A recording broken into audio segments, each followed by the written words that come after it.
when does the negotiation on this property with the seller directly, when does it really begin? Well, I think most of the sort of normal world of real estate investors would say, well, we had some pleasantries and we've built some rapport, so now it's time to move on to the brass tacks. How much do you want for this property? And all that kind of stuff. And I would argue that while there are parts of our conversation that are going to be a little bit more about the property and the specifics, the negotiation is happening all the time. And there's a completely invisible component to the negotiation that is happening whether we choose to tune into it or not. So in this episode, I want to help unveil, so to speak, this invisible negotiation so that you can be aware of it, you can tune into it, and you can use it to your advantage. All right, let's cue up the theme song. We'll jump right in. Welcome to Racking Up Rentals, a show about how regular people, those of us without huge war chests of capital or insider connections, can build lasting wealth acquiring a portfolio of buy and hold real estate. But we don't just go mainstream looking at what's on the market and asking banks for loans, nor are we posting "we buy houses" signs or just looking for, quote, motivated sellers to make lowball offers to. You see, we are people-oriented deal makers. We sit down directly with sellers to work out win-win deals without agents or any other obstacles and buy properties nobody else even knows are for sale. I'm Jeff from The Thoughtful Real Estate Entrepreneur. If you're the kind of real estate investor who wants long-term wealth, not get-rich-quick gimmicks or pictures of yourself holding fat checks on social media, this show is for you. Join me and quietly become the wealthiest person on your block. Now let's go rack up a rental portfolio. Hey, thank you for joining me for another episode of Racking Up Rentals. Show notes for this episode can be found at thoughtfulre.com/E143, episode 143. Please do us a big favor by hitting the subscribe button or the follow button or whatever it looks like or is called in your podcast app. It really, really does help to spread our show to other fellow thoughtful real estate entrepreneurs who are looking for something just like this. Thank you very much for doing that. Onward with today's episode. So 2 days ago, I put a property in contract. It's a fourplex, and I've been talking to this seller about maybe 3 months, maybe 4 months. And as I was talking to him the other day, and once he accepted my proposal and signed the purchase agreement, he was telling me that he was saying there were a few other people that he had talked to who were interested. And by the way, that by itself is actually very unique for me. There is almost never competition from other buyers when I'm talking to a seller because I'm talking to people who have not, sort of made it obvious that they want to sell their property. This is not a rundown property or anything like that. So there weren't visible signs of distress or anything like that. But apparently a couple other people had reached out to him. So that was unique for me. And he was telling me that, and I think his exact words were, the other offers that I got were very similar in terms of numbers, but I just feel like you've really done more. And so I feel really good moving forward with you. And so in my market, this property is $850. So he had received a couple other offers at $850. I don't know if they were actually in writing or not, but he had received a couple other offers around the same price, but he selected me and chose mine. And I want to talk to you today about why that's the case, because this is the invisible negotiation that happens all the time. This is the secret edge that we have all the time if we choose to tune into this. So in my previous life, my former professional life, before I was podcasting about real estate and coaching and all that, and when real estate investing was just a side hobby for my wife and I owned a brand and marketing consultancy, and we worked specifically with community banks and credit unions. And yes, I am keenly aware of the insane irony of the fact that I used to consult on branding and marketing with banks and credit unions, and now I consult with real estate investors on how to avoid banks and credit unions. But at any rate, irony aside, one of the main things we used to talk to our clients about is a concept called touch points. So what is a touch point? Well, in the case of a bank or a credit union, a touch point is any time any of their customers or the public interacted with them in any way, right? It could be They were driving down the street and looked over and saw the sign. That would be a touch point. They walk into the branch and somebody says hello to them in a certain way. That's a touch point. They see the carpet choice that was in the branch. That's a touch point. How the phone gets answered at the credit union, that's a touch point. So it's a billion little tiny things. So what is a touch point then in our case? Well, a touch point with us is every single little interaction or even partial interaction that a seller has with us as we are getting to know them. In the course of our entire relationship with them, from the time we first even come into contact with them all the way through closing, and in the case of seller financing, even beyond. And I'm going to give you a list of examples of what some of these touch points are. But these touch points add up to the secret negotiation, the invisible negotiation, because all of these little touch points shape in their own tiny way. They shape how the seller thinks about us, how they perceive us, and the overall experience that they have. Now, every one of these is so tiny that by itself, the seller isn't consciously really processing that. But all of these touch points add up to what I would call a body of work. They add up to a collection of experiences that this seller has had with you, and that informs and shapes how they think about you and how they feel about you, and ultimately how they feel about whatever propositions we might put in front of them. Now, these things are not rocket science, and I don't mean to pretend that this is super complicated.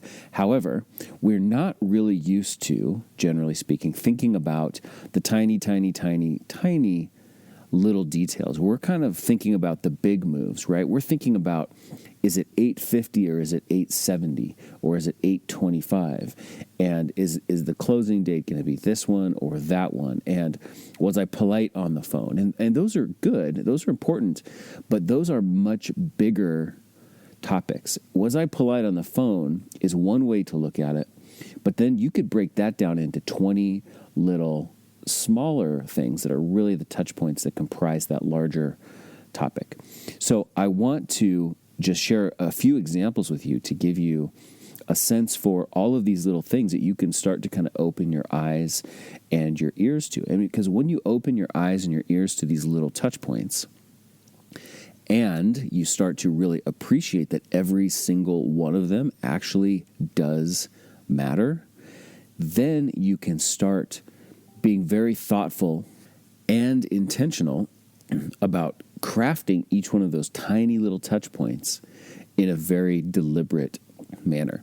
And I would go so far as to say that that's what branding really is. Branding is when you know what you want the body of work of the touch points to add up to, and then you very thoughtfully, intentionally go back and you kind of reverse engineer to make sure that each of these 1,000 little things that they experience is what you need it to be, so that when they all add up, they create a collection of experiences that is what you want it to be. So here are a few just very real life examples in the day-to-day kind of things that we do as real estate entrepreneurs. When we are marketing to our sellers, as you know, here at the Thoughtful Real Estate Entrepreneur, we really advocate for a specific type of direct mail marketing, thoughtful direct mail, and it's not postcards, it's not bright colors, it's not we buy houses, we close fast, we pay cash, we buy as is. It's much more of a personal letter from one human being to another, in a very non-pushy way, expressing a sincere interest and inviting them to contact us if ever the time came that they would consider selling their piece of property. So that's a marketing letter, but a marketing letter is a lot of different smaller touch points. It's a lot of different smaller little details. I would say that the paper that you choose to print it on is a little touch point. Is it thin paper? Is it thicker paper? Is it white paper? Is it off-white paper? What similarly is the type of envelope that you use? Is it a a 9 by 12 manila envelope type of thing? Is it an invitation envelope? Is it a number 10 envelope? The color of the ink, perhaps, that you use. Certainly, the voice of the words in the letter, the word choice in the letter itself. The handwriting that is on the envelope or not on the envelope, right? Maybe you type your address on the envelope, and that gives a different experience than the handwritten addressing of the envelope. So let's just stop and think about this just for a quick second so I can make sure that this point is clear to you.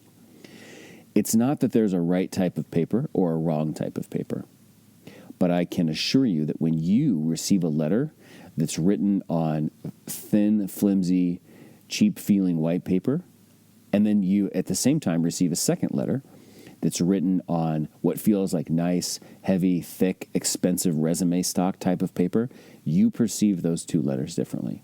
You're not doing it consciously, probably, but you are absolutely subconsciously interpreting a difference between those two things. So my point to you is not to say, use this type of paper instead of that type of paper.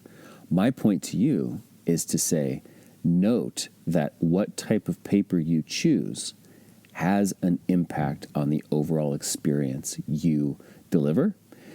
And choosing the right kind of paper should be a reflection on you reverse engineering the type of experience you want them to have. Okay? Let's move on to, you've sent your letter and now they call you back. How you answer the phone is a little touch point. Do you just say hello? Do you say, hello, Acme Property Solutions? Do you just say, hello, this is Jeff? I say, hello, this is Jeff. And that is not a random choice. It's not rocket science, like I've said, but it's not a random choice. Because when I feel like when I say, hello, this is Jeff, it sounds professional enough, but it also sounds like a regular person. And that is the key to my overall brand positioning. So I try to reverse engineer everything to feel like I am a professional but approachable person who's a regular person, not a big company. The tone of your voice as you answer the phone matters a lot, right? I don't just mean like, do you sound angry or do you sound happy, but do you sound warm? Do you sound kind of distant? Do you say, hello, this is Jeff? Or do you say, hello, this is Jeff? What is the tone and the inflection in your words? When we think about how we position ourselves to sellers, there's so many little nuances to this, right? Some people choose to position themselves as a business. Some people choose to position themselves as just a person. Some people choose to position themselves as being professional property buyers. Some people choose to position themselves as fellow landlords. Some people choose to position themselves as problem solvers. Others choose to position themselves just as regular people who want to have a conversation. All of these little tiny things create massive differences in the experience that somebody has, right? You could send two letters that were virtually identical, but if in one you say, we help people solve their challenging property situations, and in the other one you say, we're fellow landlords and we're looking for another rental property we could buy, those two singular sentences will completely change the tone and the vibe of that letter and the experience that the recipient has. So when you think about positioning and how you want them to think of you, there's a million little nuances there, and each one of those nuances is a touch point. How about when you show up to meet them, at their house?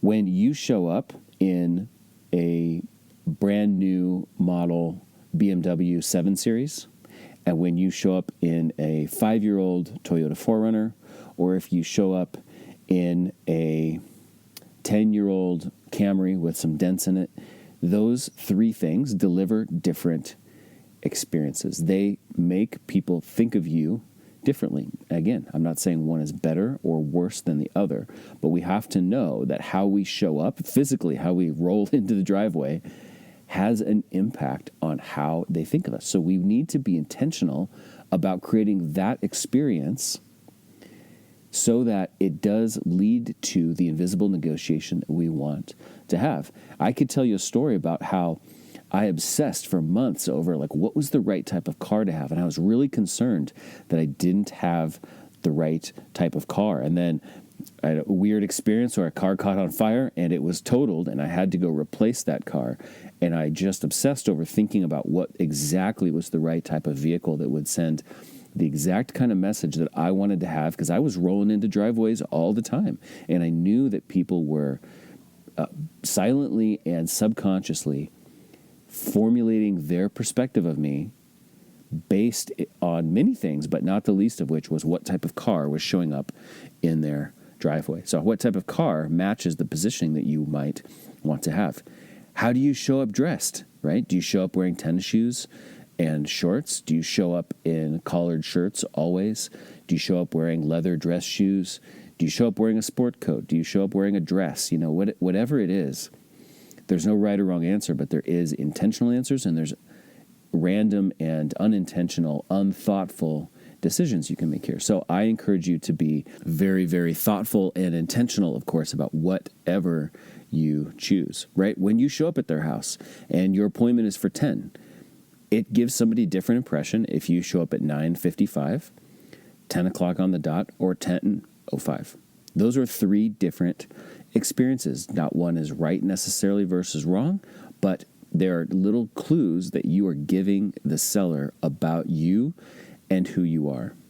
And you need to be thoughtful and deliberate about exactly how it is. I personally choose to be on the moment punctual.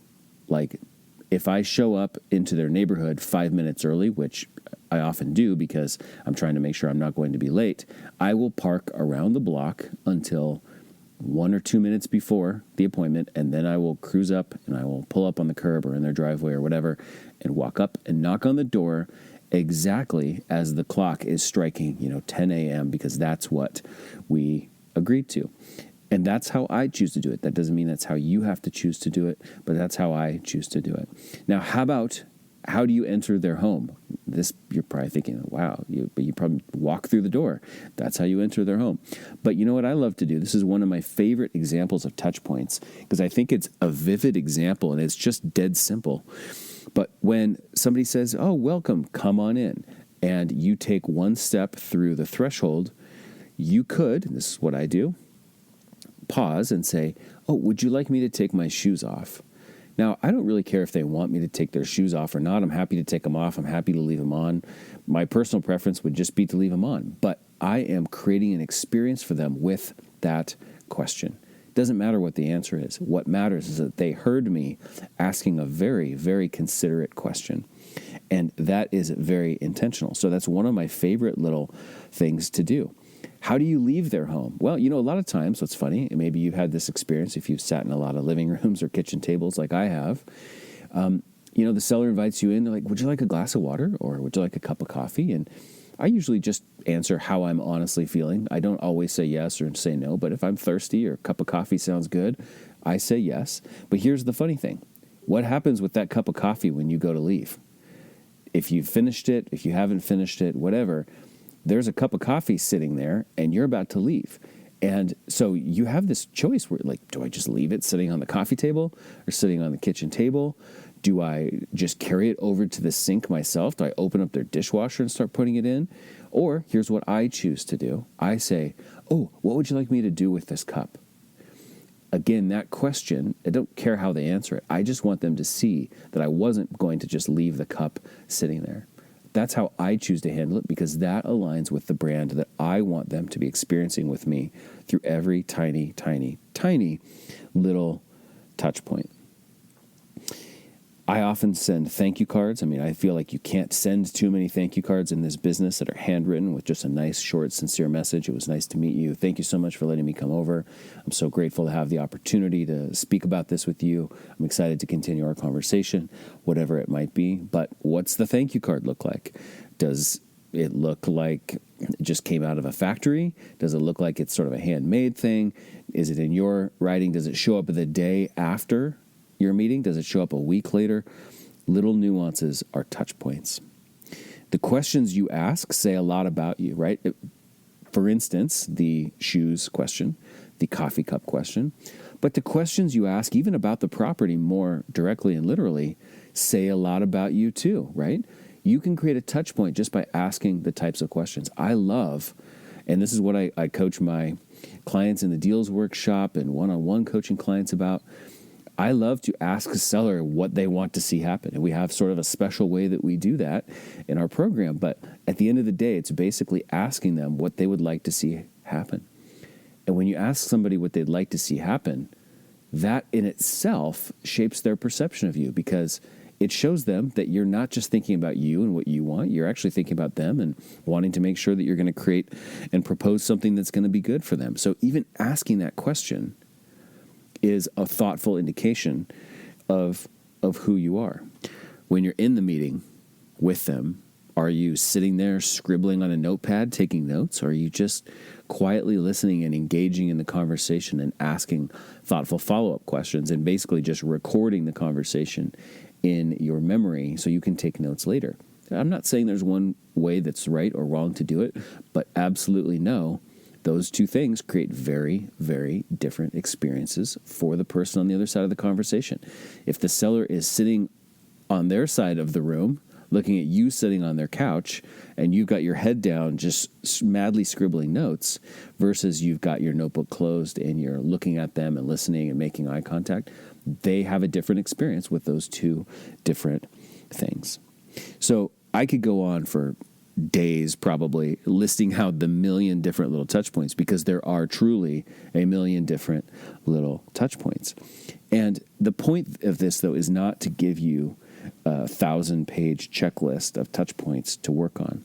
The point of this is to help train you to see that there are thousands of little things that can all be little tools in your toolbox to have the invisible negotiation, because this is happening whether you're tuned into it or not. And no touch point is neutral. Nothing is neutral. Everything is either adding up to the experience you want them to have, or it's detracting from the experience you want them to have. So nothing is neutral. Every tiny little thing shapes their experience. And that experience that adds up from all those little things is the invisible negotiation, where they are silently, maybe subconsciously, maybe semi-consciously deciding if they like you, if they feel good about you, if the experiences they're having with you right now would be extrapolated into the types of experiences that they would want to have as a seller, right? They're looking at you going, well, gosh, I mean, he shows up on time for our meetings. He asks considerate questions about the coffee cup in his shoes. He sends a thank you card. It's natural to just extrapolate and say that is the type of experience we would have if we sold him our property as well during those 6 or 8 weeks or whatever that the escrow period is like. Or even more importantly, maybe you're talking about seller financing, or you know you will be. And these people are thinking like, wow, we see how he conducts himself, even how he pulls into our driveway. I think that tells us something about what the next 20 years of receiving payments would be like. So nothing is neutral. The touch points are insanely important. So, my friends, I beg you, and I recommend to you, simply pay attention to your touch points and craft each one with deliberate intention. And that is it for today's episode of Racking Up Rentals. So again, show notes can be found at thoughtfulre.com/E143. Please do us a big favor by hitting the subscribe button in the podcast app and rating and reviewing the show on whatever platform you are listening. That is super, super helpful to us, and I'm personally very grateful, and I see all of those. So thank you so much for doing that. Did you know also that we have a Facebook group for thoughtful real estate entrepreneurs? We do, and you should be in it. It's called Rental Portfolio Wealth Builders. We'd love to have you join us there. You can search for that on Facebook, of course, or we've made it super easy for you. Just type group.thoughtfulre.com into your browser, and the magic of the internet will take you straight to that page where you can join the group. If you like this episode also, please take a screenshot of it and post that screenshot to Instagram and tag us. We are at Thoughtful Real Estate on Instagram. Alrighty, I'll see you in the next episode. Until then, this is Jeff from the Thoughtful Real Estate Entrepreneur signing off.